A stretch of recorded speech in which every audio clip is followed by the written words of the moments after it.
The Spirit of the Contract.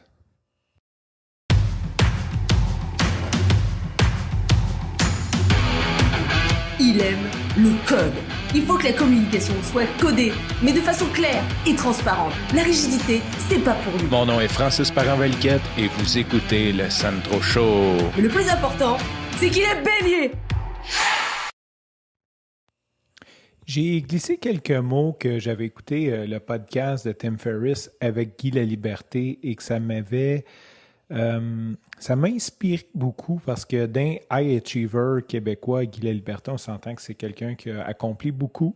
Bon, c'est sûr qu'il y a toujours une partie grise à tout ça, mais c'était vraiment intéressant, surtout que c'était le premier long form que Guy Laliberté donnait à mon podcasteur préféré. Donc, pour moi, c'est un épisode épique, sincèrement, d'avoir un Québécois sur le Tim Ferriss Show, parce que Tim Ferriss, genre, si tu étais invité là, c'est parce que t'es hot, là. Il y a aucun doute.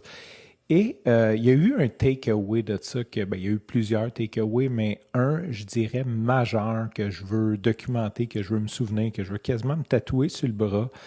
Puis, il parlait de quand il fait des contrats avec les gens, il met the spirit of the contract. Donc, en gros, il met l'âme, je vais le traduire, traduction libre, l'âme du contrat, mais je pense que c'est plus dans le sens de l'état d'esprit, comme c'est quoi le but du contrat, mais de façon peut-être plus, je vais dire poétique, ça reste quand même factuel, mais de façon poétique, tu sais, au lieu d'être tu me dois tant de pourcents, on fait tant de pourcents, plus d'y aller dans on s'allie ensemble pour bâtir une plus grande communauté. L'idée, c'est que moi, je bénéficie de la plus grande communauté, toi, tu bénéficies de l'exposure de l'avoir fait. Et tout ce qui est généralement digne d'un contrat, tu sais, dans le fond, quand tu t'associes à quelqu'un, parce que généralement, quand tu fais un contrat ou tu vends quelque chose, quoi que ce soit, c'est un échange de valeurs. Hein? C'est toujours ça qu'il y en est. C'est que les choses n'ont pas la même valeur pour chaque personne. Tu sais, il y a une personne pour qui que ça vaut de quoi.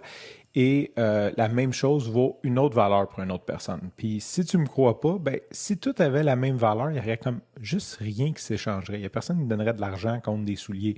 Quand tu achètes des chaussures, ben c'est parce que tu vois plus de valeur à avoir quelque chose d'un pied que d'avoir de l'argent dans tes poches ou à la banque. Et vice-versa, si tu es cheap et que tu mets du duct tape sur tes chaussures, ben c'est parce que tu vois plus de valeur à avoir de l'argent à la banque ou la dépenser ailleurs. Fait que quand il y a une association qui se fait, un contrat comme ça, ben veut pas, c'est un échange de valeur. Et il y a souvent une motivation qui est beaucoup plus grande que la chose en tant que telle, tu sais. Je veux dire, quand tu t'associes à quelqu'un ou quand tu fais un contrat, quand tu veux développer quelque chose, ben c'est un petit peu, souvent c'est un petit peu idéaliste, tu sais. Tu veux bâtir ensemble, je sais pas, tu veux bâtir ensemble un podcast pour toucher les gens. Mais si tu écris sur le podcast comme sur le contrat, ben on fait, je sais pas, des 30 minutes, puis faut que ça soit sorti une fois par semaine, puis je sais pas. Des trucs comme ça, mais tu viens dans le factuel. Fait qu'après, s'il y a un conflit, c'est facile de dire « Non, ben moi, je pensais pas ça. Là, moi, c'était ça. » Tandis que s'il y a un conflit, puis que dans le contrat, la première page du contrat, c'est un petit peu le spirit. C'était quoi l'idée derrière ce contrat-là? Pourquoi on a fait cette association-là d'un point de vue un peu plus macro, un peu plus poétique. J'ai envie de dire poétique, mais je sais que c'est pas le bon mot. Billy, trouve un bon mot pour ça, s'il te plaît, puis envoie-moi-les sur MSN. Billy est rendu qu'il il veut plus me dire, il dit comme genre, j'entends, quand je pose des questions puis que je suis pas sûr, il m'entend, il dit que genre, je veux pas qu'il me réponde. Je trouve ça très drôle, en tout cas, j'aime beaucoup cette complicité-là que j'ai avec toi, Billy. D'ailleurs, on devrait se faire un épisode du Sandro Show ensemble. Je lance l'invitation. Fait que c'est de ça que je voulais te parler aujourd'hui, pas de faire un épisode avec Billy, mais de Spirit of the Contract. Puis je pense que ça met beaucoup de perspective. Peut-être que tu n'as jamais eu à travailler avec des contrats. Premièrement, les contrats, c'est pour les gens honnêtes. Parce que si une des deux parties décide de ne pas respecter le contrat, so much you can do. Oui, il y a des processus judiciaires et tout, là, mais attelle-toi comme il faut si tu veux t'embarquer là-dedans. Surtout quand la valeur du contrat n'est pas si élevée que ça.